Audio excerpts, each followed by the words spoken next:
kita masuk berikutnya ke bagian persamaan kuadrat. Persamaan kuadrat, dan ini sebenarnya bukan cuma persamaan kuadrat ya, ini ada yang kelewat jadi saya tambahkan. Ini harusnya juga ada yang namanya fungsi, jadi persamaan dan fungsi, pokoknya fungsi kuadrat, karena yang keluar juga tidak selalu persamaan kuadrat, bisa juga fungsi kuadrat ya. Itu teorinya berhubungan, kebanyakan memang teorinya adalah dari persamaan kuadrat gitu ya. Nah, ada dua kisi-kisi. Yang pertama adalah menggunakan rumus dan jumlah, jadi rumus jumlah dan sekali akar persamaan kuadrat, walaupun dalam prakteknya kadang-kadang juga muncul rumus selisih akar ya gitu. Nah, terus yang kedua ini indikatornya adalah tentang apa namanya, indikator ya gitu, indikatornya jadi tentang menyelesaikan masalah persamaan atau fungsi kuadrat dengan menggunakan diskriminan. Jadi nanti fungsi kuadrat itu keluarnya bisa di sini, bisa definisi positif, definisi negatif, juga yang lainnya, atau tentang garis yang memotong, menyinggung atau tidak memotong, tidak menyinggung ya, itu di sini. Tapi untuk soal ini kebetulan yang muncul adalah tentang masih persamaan kuadrat, tapi menggunakan nilai diskriminan ya, sama nantinya. Apakah nanti pakai fungsi kuadrat ataupun persamaan kuadrat, dua-duanya menggunakan nilai diskriminan yang sama ya itu. Nah baik, langsung kita mulai aja. Untuk persamaan kuadrat, rumus jumlah dan selisih akar ini penting karena di ujian masuk bukan niki juga sering muncul ya, jadi usahakan bisa betul gitu ya. Dan ini gampang, teorinya gini aja. Jadi kalau misalkan ini ada bentuk ax kuadrat ditambah lagi dengan bx ditambah lagi dengan c sama dengan 0 gitu. Nah, maka nanti di sini akan diperoleh yang namanya akarnya adalah x1 dan x2 gitu. Nah, jangan lupa ini syaratnya koefisien x kuadrat tidak boleh sama dengan 0, karena kalau 0 nanti hilang kuadratnya sehingga tidak jadi persamaan kuadrat lagi gitu ya.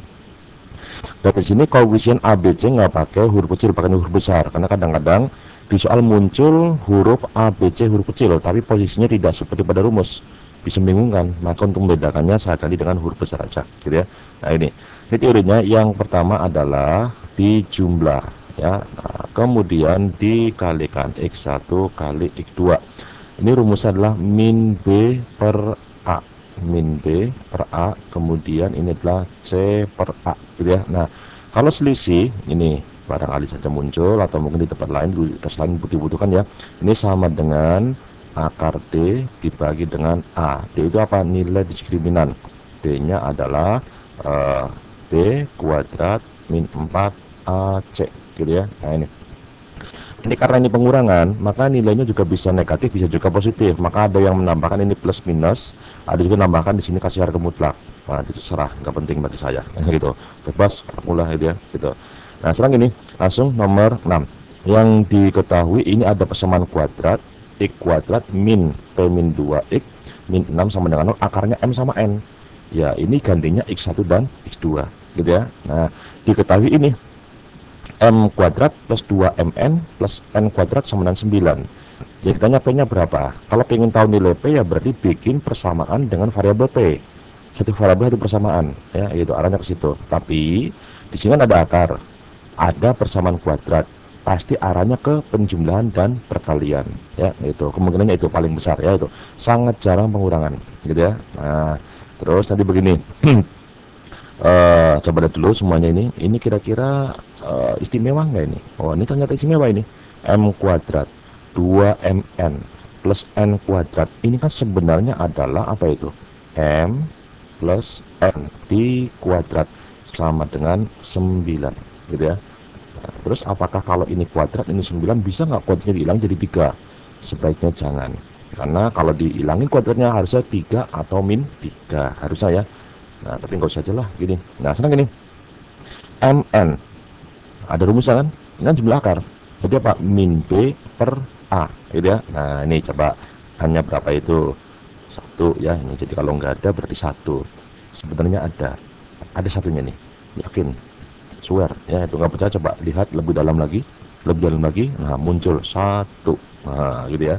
Nah, jadi 1 ya, jadi kalau nggak ada 1. Nah, kalau b nya bagaimana? B nya adalah min, ini ada p dikurangi 2 di kuadrat Kok di kuadrat sih, dari mana kuadrat, dari Hongkong ya, itu ngarang aja ya itu. Nah ini hanya ini aja ya. Jadi ingat, A itu apa, depannya X kuadrat, B depannya X, C yang nggak ada X-nya. Nah sekarang langsung min B per A, B nya kan min kurung, min B jadi tanpa min, langsung kurung aja. Jadi apa, ini ada P dikurangi 2 di kuadrat gitu ya, dibagi A nya berapa, 1, enggak usah ya itu. Ini sama dengan 9. Terus diapakan ya, diteruskan boleh, silakan dijabarkan, enggak apa-apa biar panjang ya, tapi kan jawaban sudah ada ya. Ingat, ini kuadrat sama dengan 9, kalau di dalamnya bisa 3, bisa juga min 3, dicoba-coba boleh, ditadi juga boleh. Kalau ininya bernilai 3, berarti berapa kurangi 2 jadi 3, berapa tuh, itu mah ya berarti yang ada 5-nya itu. Atau bisa dicoba ya itu, pokoknya ini 5, berarti P-nya itu bisa sama dengan 5. Dari mana 5? Nah ini sebentar, hapus dulu ini yang kecoret ya itu. Nah gini, jadi kenapa bisa 5? Ingat, 5 kurangi 2 berapa? 3, di kuadrat 9, jadi yang ada 5-nya. Yang ada 5-nya berarti coret saja, jadi bukan A. Ini salah ya, ini juga salah, C bisa jadi, yang D salah, yang E bisa jadi. Nah tinggal antara C sama bedanya apa, ini min 1, yang ini 1. Coba kalau 1 bisa nggak, 1 kurangi 2 berapa? Tidak bisa. Tadi jawabannya berapa? Ini min 1. Jadi P nya berapa? 5 atau min 1. Kok bisa? Coba min 1 kurangi 2 berapa?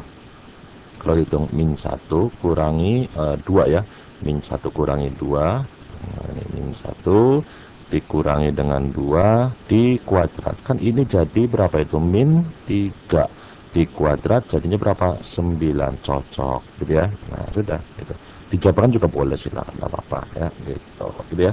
Nah, lanjut berikutnya ke kisi-kisi berikutnya tentang akar, apa ini bukan akar ya, tentang nilai diskriminan ya itu. Nih, turun dulu ya. Nah ini di bawah saja, gampang ya gitu. Begini, nilai diskriminan ini digunakan di dalam persamaan kuadrat, juga di dalam fungsi kuadrat gitu ya. Nah, seperti apa ya, gini. Jadi nilai diskriminan, ingat dulu, D itu apa? D itu adalah ini, B kuadrat min 4 ya, kok A sih, min 4 dulu baru A ya, buru-buru banget ya itu, min 4 ini A baru C gitu ya. Nah nanti gini, kalau hubungannya dengan persamaan kuadrat, nanti nilai D itu ada 3 kemungkinan, atau berapa ya, ini aja sponsor dulu saja. Bisa seperti begini, bisa juga seperti begini, bisa juga seperti begini gitu ya. Nah bisa juga seperti begini, kurang dari 0. Nah kalau yang seperti ini, nanti jika persamaan kuadrat gitu ya, maka nanti akan diperoleh persamaan kuadrat tersebut mempunyai akar yang real atau nyata, atau ada, atau terdefinisi, atau pokoknya dia punya akar. Nah kalau yang ini berarti apa, akarnya tidak real. Nah ini tak real ya, nah, pakai ain, tak real ya gitu. Atau tidak punya akar, atau akarnya imajiner gitu ya. Nah terus kalau ini kan sama-sama akarnya real, apa bedanya? Nah ini bedanya ya.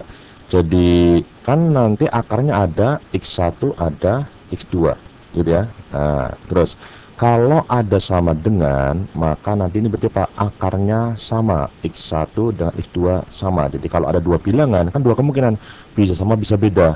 Kalau ada sama dengannya berarti akarnya sama. Nah kalau nggak ada sama dengannya berarti akarnya tidak sama ya gitu. Nah kalau ini bagaimana, akarnya bisa sama bisa beda, berarti bebas, mau sama mau beda bebas ya gitu. Misalnya begini kalimatnya, persamaan kuadrat agar akar-akarnya real, udah gitu aja, nggak ada keterangan. Nah berarti pakainya ini gitu ya. Nah, karena real saja berarti bisa sama bisa beda. Tapi kalau akarnya real dan berlainan, nah ini real dan sama atau kembar atau akarnya satu, nah pakai ini gitu ya. Nah, tidak real ya berarti pakai ini gitu ya. Nah itu. Nah contoh misalnya ini pada apa namanya, nomor 7 ya. Pada nomor 7 itu seperti ini, tak naikin dulu ya. Nah ini nomor 7. Jadi ini persamaan kuadrat tidak mempunyai akar real. Nah, apa tadi? Ini kan tidak real ya. Berarti apa? Syaratnya adalah nilai D-nya harus kurang dari sama dengan 0. Nah, coba. Kan syaratnya hanya ini saja, nggak ada yang lain kan? Jadi persamaannya hanya ini saja, itu pak kurang dari tanpa sama dengan. Kamu lihat, jawaban sudah disediakan, kamu tinggal milih saja mana yang benar mana yang salah. Kalau cari yang benar kok susah, cari yang salah. Nah, itu kan biasa. Nyari yang salah lebih gampang daripada nyari yang benar ya. Itu coba cari dulu yang salah. Lihat, apa yang salah? Lihat ini, ada sama dengannya. Kalau ada sama dengannya, nggak ada sama dengannya ya. Kalau soalnya nggak ada sama dengannya, mungkin nggak jawabannya pakai sama dengan. Nggak mungkin dong, otomatis kan ini berarti salah. Salah, ada sama dengannya gitu ya. Nah ini itu jika soalnya seperti begini barangkali. Nah gitu ya. Tapi kalau soalnya seperti ini ya nggak usah, gitu ya. Nah, tanpa sama dengan, gitu. Terus tinggal apa? A, B, C, tinggal 3 lumayan. Nah ini dulu, ingat di tadi apa? B kuadrat min 4AC. Nah A-nya berapa? A-nya tulis dulu boleh, nggak apa-apa ya itu. Berarti A-nya adalah berapa itu? Oh, pakai huruf besar ya itu, walaupun sini pakai nggak pakai huruf kecil. Ini A-nya sama dengan 1. Nah sudah bisa melihat kan ya. Wah luar biasa ya itu. Sekarang B-nya yang depannya X, berarti apa? Min, di sini ada K dikurangi 1. Nah kalau C itu adalah min K plus 4, jadi nggak cuma 4 saja ya. Sekarang coba B kuadrat, karena B nya dikuadrat berarti apa? Minusnya kan hilang, dikuadrat jadi plus 1 ya, tinggal kurung. Nah ini ada K dikurangi 1 dikuadrat min 4, K-nya itu 1, C nya adalah min K ditambah dengan 4. Nah ini harus kurang dari 0. Berikutnya diapakan? Berikutnya dijabarkan, disederhanakan, difaktorkan, dicari pembuat nolnya, dibuat garis bilangan, dicari plus minusnya, baru ketemu jawaban. Kalau ketemu, ya. Kalau nggak ya diulangi lagi. Nah kelamaan itu. Nanti kalau kamu pakai cara begitu, nanti kamu selesai ketemu jawaban, yang lain sudah pada kuliah. Wah berat ya gitu. Nah sampai gitulah, lebay ya. Gini aja. Kebetulan di sini ada 2 bentuk pilihan kan, ada yang diantara, ada yang atau. Nah kalau berbentuk beda begini, tidak usah difaktorkan, pura-pura saja sudah memfaktorkan ya gitu, seolah-olah sudah ketemu yang namanya K1 dan ini K2. K1 nya ini min 5 atau min 3 gitu ya, K2 nya 3, 5 atau 5 gitu ya. Nah gitu, kira-kira yang mana ya, nanti dulu. Sekarang ini tidak selalu ini plus min, tidak selalu juga kalau pengurangan mesti lebih dari apa bagaimana ya, itu jangan dipastikan, hati-hati ya itu. Nah sekarang ini coba kamu lihat, K kuadrat ini pangkat terbesar adalah K kuadrat ya gitu. K kuadrat di mana? Di depan hasilnya ada K kuadrat, di belakang kebetulan tidak masuk K kuadrat ya itu. Kamu cek kira-kira kalau ini dijabarkan ya itu, K kuadratnya berkoefisien min apa plus? Jelas plus dong kan, ini plus. Kalaupun min juga dikuadrat jadi plus ya itu, kecuali di sini yang di belakang juga ada K kuadrat, maka hasilnya bisa min karena dikurangi ya gitu. Bisa juga hilang ya gitu. Kalau hilang K kuadratnya, cirinya adalah batasnya hanya 1. Di sini batasnya ada 2, yaitu ada kiri kanan gitu ya. Nah itu kembali, ini kan K kuadratnya berkoefisien plus, maka dari kanan langsung plus, min, dan plus gitu ya. Nah gitu. Terus apa lagi? Ya sudah, yang ditanya apa? Min. Oh ya tadi sebentar, kalau K kuadratnya min ya berarti dari kanan, min plus min. Kalau K kuadratnya plus ya dari kanan, plus min plus gitu ya. Nah yang ditanya apa? Negatif, daerah negatif. Nah ini berarti kan begini. Coba kamu lihat di antara A, B, C yang polanya seperti ini, itu yang mana? Yang jelas A, B atau C?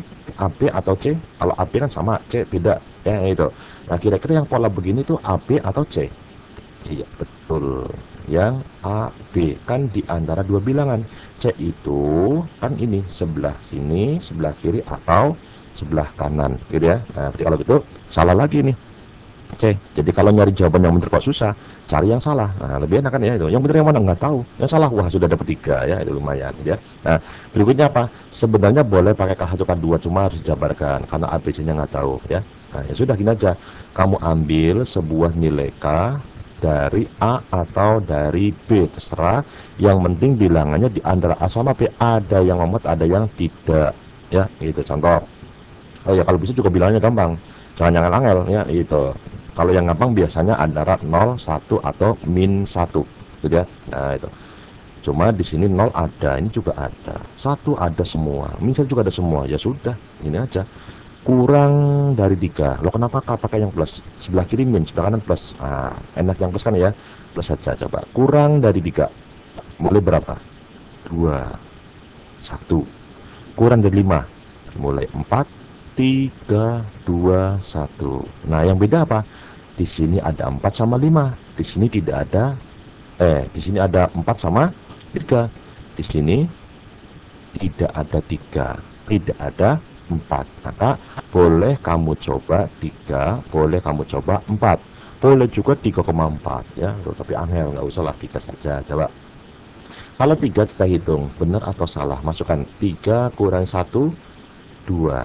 Dikuadrat jadi 4. Kurangi 4 kali 1. Nggak usah. Kalikan saja. Ini min 3 tambah 4 jadi 1. Bolehlah tuh satunya ya. Gitu. Kurang dari 0. Benar apa salah? Sebelah kiri 4 kurangi 4. 0 ya. 0 kurang dari 0. Sama ya. Padahal nggak boleh sama. Berarti benar apa salah? Iya betul, itu salah ya itu. Maksudnya kamu salah jawabannya ya itu. Jawabanmu salah pokoknya ya itu. Pilihanmu salah pokoknya salah ya itu. Jadi yang ada diganya salah, yang nggak ada diganya bener. Coba yang ada diganya siapa? Kan nggak ada diganya. Ini ada diganya ya. Diganya ada ini. Tadi 3 bener apa salah?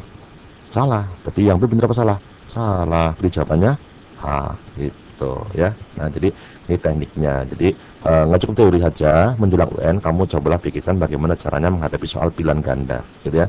Oke, ketemu lagi di nomor berikutnya. Cus cus.